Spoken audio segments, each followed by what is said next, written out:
The next tool on our list to take a look at is docked in the brushes. So if you click on your brush in the toolbox and then find the one that says Color Replacement Tool. I haven't covered this one mostly because I feel like this is in its very early infant stages and it's a little buggy and unpredictable, but I'm going to show it to you anyway. It's kind of like they tried to combine painting, selection, and blend modes all into one tool. So in theory, you should be able to select a color, and then when you come up here to your bar, right now it's set to color mode, and you can choose one of these options over here. So sampling continuous, let's take a look at that first.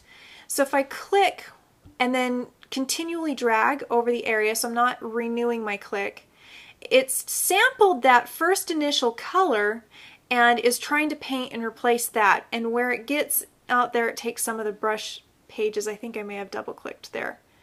But you're seeing no paint occurring outside of the book. And I don't have any selections made for this tool. I'm just clicking once and dragging over everything. So it's already kind of tried to figure out, okay, she's trying to fill this area in, so I'm not going to paint anywhere outside those edges. And this setting on color with the continuous selection makes it really just look like that's exactly what it does. It would be like I had made a selection, created a new layer, filled it with a color, and then set the blending mode to color. That's essentially what I get. So I'm going to do a couple of back steps. So Command Option Z, or in your history box panel, you can step back that way. If we change the mode to up here, sampling once, it's a little bit different in that I think it won't go quite as extensively. So I'm just clicking once and dragging and not getting any of those pages. So it's really looking at just that green. This tool is a little bit like the wand tool. And if you need a refresher, the wand tool acts looking at luminance and color.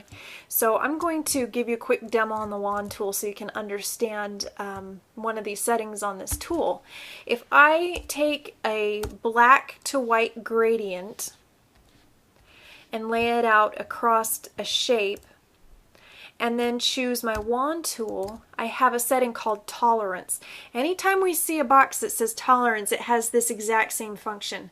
If my tolerance is low, when I click on an area, it will only pick that color that I selected on and a limited amount of color similar to it around that area. And the larger I make this tolerance, the larger that area will be. And finally, if I crank it all the way up, it should select pretty much the whole thing. Okay, so that's tolerance. And here in our book pile, if I back up a bunch, in our book pile, that's exactly what it was doing, is that paint replacement tool, color replacement tool was looking at that sample that I first clicked on and essentially wand selecting it, and then trying to fill that selection with whatever color I was painting and not getting rid of the detail, but just putting a color over top of it.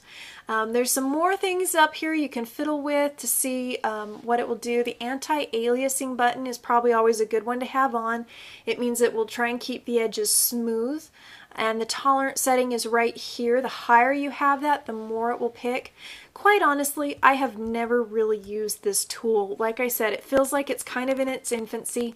It's rather bulky, and it honestly takes me more time to figure this tool out than to just actually grab either my pen tool or a marquee or lasso and select the area and fill it with the color I want, than trying to make this tool behave the way that I need to. But in case you ever have a special situation that you need to replace a small bit of color and don't want to fiddle with the hassle of selections, you can try this tool out. Again, it's docked under your brushes and it is called the Color Replacement Tool.